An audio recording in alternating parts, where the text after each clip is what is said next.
Well, it is definitely the end of 2025, with it being Christmas Eve right now here in the lovely state of Iowa. As you can tell, I am freezing. If you've seen my videos before, you've seen me talk a lot about some of the better used cameras on the market and how I feel that they are a better deal. You know, we've had a lot of new releases coming out, the new Canon R6 III, the Sony A7 V is, I don't know that it's out yet. I believe the pre-orders are out of that I've seen. I haven't seen it actually in the stores yet. But I always tell people, don't run out and immediately buy these new cameras that have just been released. You know, over the last 10 years, the improvements in cameras have been extremely incremental. They build a lot of hype around them, but there's not a whole lot of new advances in them. If you've seen the videos before, I've used a Sony A7 III for a long time, and I never upgraded to an A7 IV because I never felt that there was a big difference between them. The A7 IV being much more focused on hybrid shooting, which is something that I don't do. I don't do video in a professional capacity. But what I want to do on this video is show what I think is probably one of the best deals, in my opinion, right now on the used market. And this is a camera that they're currently still producing, but you can find some great deals on the used market. The Fuji X-T3. This is one of my favorite cameras and has been for some time. I'd originally started out using a X-T1, and you can see a lot of videos out there on the X-T1, and what a great camera it still is, and that camera is pushing 11 years old. This camera came out in 2018. I believe it came out shortly after the Sony A7 III. So it's getting up there in years, but they're still producing this camera. And when it came out, this was Fuji's flagship model. It's considered a professional camera, and in my opinion is built way better than the Sony's. So I will go over the pros and cons of this camera. First, I'll show you here what I've got set up. I'm running a Viltrox 35mm 1.7 on it, which is equivalent to about a 56 millimeter because it is a crop sensor camera. And I'm not going to get into the difference between crop sensor and full frame in this video. Maybe I'll do a video on it eventually, but there's plenty of them out there that show you the difference. A lot of people think that a crop sensor is not something you want to be using, especially in more of a professional capacity, but they're completely wrong on it. You'll have to look up and see what the differences are on them. I am running a battery grip on it. That's something that I usually run on my cameras that I'm using daily. Just makes it a little easier, a little more comfortable, and gives that extra battery life. All right, first, the pros on this. The image quality on these cameras is just something different. There's something about Fuji's, and I'm sure you've seen it a lot. The Fuji color science is just a whole different class of its own.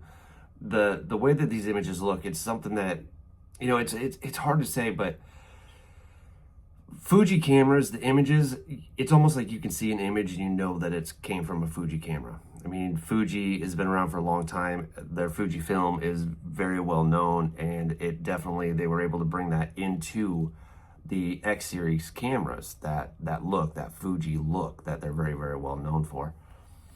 Another thing that I absolutely love about it is the build quality of these cameras. It's an aluminum alloy body, very rugged. I know the Sonys are kind of built that way too, but again, in my opinion, this just feels much more rugged. It feels like I could throw this out of a moving car and it would still work just fine. And that's something that I really look for in a camera, because this is what I depend on day in and day out to make my income. So I need something that I know is going to perform when I need it to perform. And it's something that I don't need to worry about. That's one of the reasons why I've always kind of stayed away from Canons.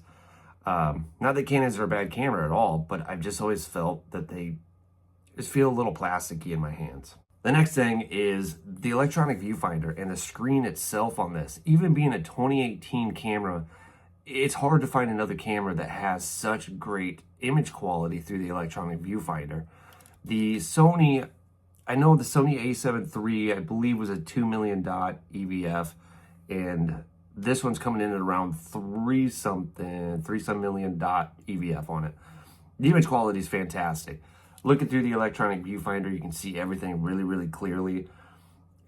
I've never had any problem with them. I love it. It's a joy to use. It's something that I always rave about on them. Is it's just, they look great. It looks great through here and looks great on the back of the screen when you're reviewing the images, or even if you're using the screen to shoot the photos. Again, I don't really use them for video, so can't really tell you anything on that. Another one, of course, dual card slots, which is a must-have on any camera that you're going to be using professionally. You know, and I've said before, though, too, with that, for years, people weren't using dual card slots, but anymore, have a dual card slot. It's just a great backup.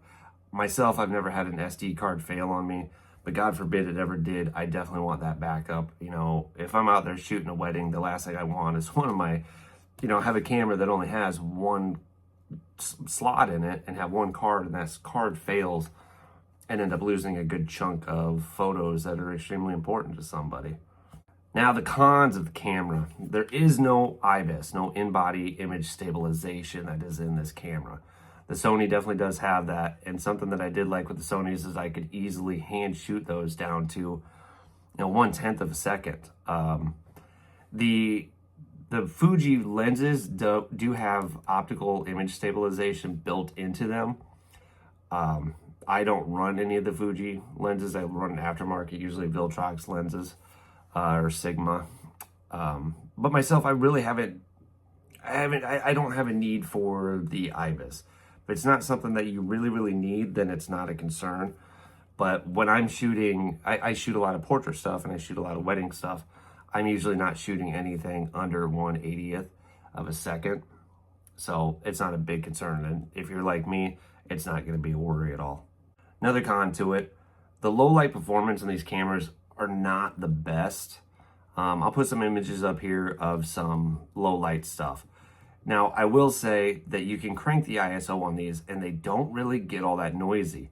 I noticed a lot more noise coming from my A7 III than I do this, which on paper, the A7 III should have better low light capabilities, having a full frame sensor at 24 megapixels.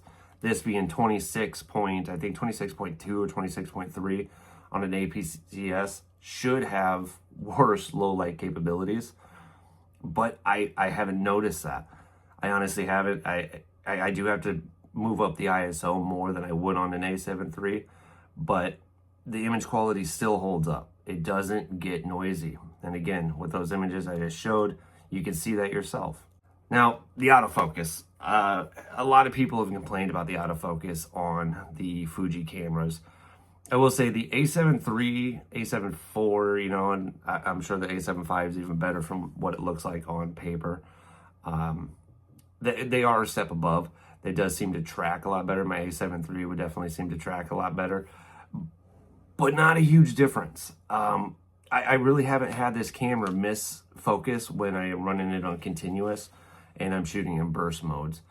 And I always see it said that the A7 III is better shooting in low light with the autofocus, and I have found that different. My A7 III, when I would be shooting concerts, seemed to struggle hitting that autofocus when we were in low light situations. This camera in low light situations, I haven't had any problem. It locked on, it would lock onto the eye, or at least lock onto the face, and it would track them all the way through. So I can't say that that's a con on it, because the autofocus has worked fantastic for me. The other one is ergonomics. Some people say that the ergonomics on these cameras are not the best. I think that's up to the person that's using it. I have found the ergonomics on this camera to be great. They are a little different. I'll pop the battery grip off here. So the camera with no battery grip, it is small. The grip is not very deep at all, but it's all in the way that you use these cameras. And you just kind of get used to the way that you hold them. You know, it is definitely a retro design, so it does go back to those older film cameras, which is something that I started out on. So I was already used to the way that you hold those cameras, and that you get your hand kind of wrapped down around it with the finger up over top. Now with the battery grip on it, it does add a lot more kind of purchase area to it. And I'll show you here on the battery grip, it has a ledge that comes off and allows your finger to get up over top of it. It is a little, it can feel a little bit sharp, a little kind of like wants to dig into your hand some, but again, that's going to be different for everybody. Myself, I find it great. I find it really comfortable. And on the vertical side of it, I find it extremely comfortable. It's an easy camera to shoot for hours on end and have in your hand. Another thing that I really like on these cameras is the screen. So we have the normal, the flip out and be able to flip it down. And when shooting stills, this is what I prefer. I don't like a camera that flips out to the side because it sets it off center. But then what's also nice is it comes out here off to the side to be able to, for vertical shooting when I'm looking down onto it. And again, as I said, I don't like the ones that flip out to the side. When I'm shooting vertical on those ones, it does work fine because I come out down here. But when I'm shooting from kind of the waist, or I'm shooting above my head, I want it to be centered up so that I can still keep myself centered within the camera. It just makes it a little easier for me. I find myself on the ones that flip out to the side, that it just seems hard to get everything centered right up. Battery life. Some people do complain about the battery life. The XT1 definitely did not have the greatest battery life on it. But with these cameras, they did upgrade the batteries. I can't remember exactly what, I have to look.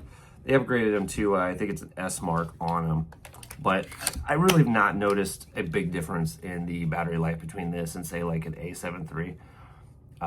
It's worked great for me, and then especially obviously with the battery grip, it's going to give you all that extended life because you have 2 batteries in here. But if battery life's a big issue with you, make sure you have more batteries. If you're out shooting professionally, you should definitely have as many batteries as you can. Typically, I have at least 5 or 6 spare batteries per camera with me. Shooting a full wedding day though, I changed the batteries once in this, and we're talking 8 hours. Now, one camera's not in my hand the entire time. I usually have 2 cameras on me, but I don't find myself changing the batteries any more than I changed them when I was using the A7 III. Now, on the used market, you can pick up these bodies. I see these bodies go for around, I want to say around 7 to 9, maybe 1,000 that you can pick up these bodies.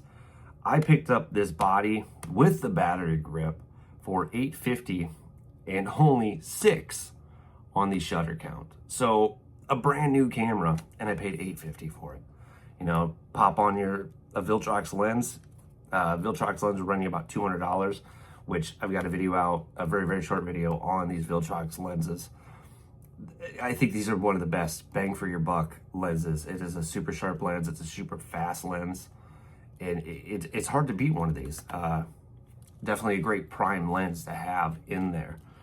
Another feature on these that I also like as well is the lock buttons on your ISO and your shutter speed so that you're not accidentally bumping them. Then here on the back side, you can see, try to get it in focus there, you have switches, little switches here that are going to change between your single shot, continuous low, continuous high. You've got your, what I don't ever use, the movie feature there, bracketing, and you can do in-camera double exposures, which works really slick on these cameras. And it'll give you your first shot, you click OK onto it, and then it shows that first shot so that you're able to line up your other second exposure. I do like to do double exposure shots quite a bit, so that has been an awesome feature. Another one that I thought was great, because I do a lot of in-studio stuff as well, and I tethered to Capture One, so I've constantly got a wire plugged in. And most of them, you'll have that door that pops open, which is fine, and this is a nice plastic door. It's good, nice and firm. But on this, a simple little flick of the switch here, and the door will pop right off. Now it's not in the way, you don't have any danger of busting that door off. And I thought that was really clever and really nice of them to do that. I haven't seen any other cameras that do that. So yeah, this is definitely a camera that I highly suggest checking out. You could still buy them brand new, because because what was it? They switched it over to, they call it the XT3 Worldwide, or WW. There are still some websites that sell them, and they sell for around $1,500. So right around what you could pick up a new A7 III for, because they're still producing that one as well. But definitely look on the used market. I see them on like Facebook Marketplace. You can find them on all your used camera websites. If you've got, like I've got Rockboard Camera down in Omaha, people trade these in quite a bit, and a lot of times there's a very low shutter count on them. I think a lot of people had picked them up, and you know, they were hobbyists that never really used them. Like this one, when I asked the guy about it, he said that the guy who had it had an XT3 or an XT1 and was always just using that. So he said this had ended up put together and sat on the shelf, and then he traded it in on something else. So definitely I scored that one, and I think that's something I'm never going to really come back across, to find a camera that only had 6 on the shutter activation. But yeah, fantastic cameras. I suggest checking them out if you're looking into a new camera, or maybe looking at your first mirrorless. These are amazing cameras, and definitely do yourself a favor and check them out. I hope you guys all have a great holiday, and here's to 2026.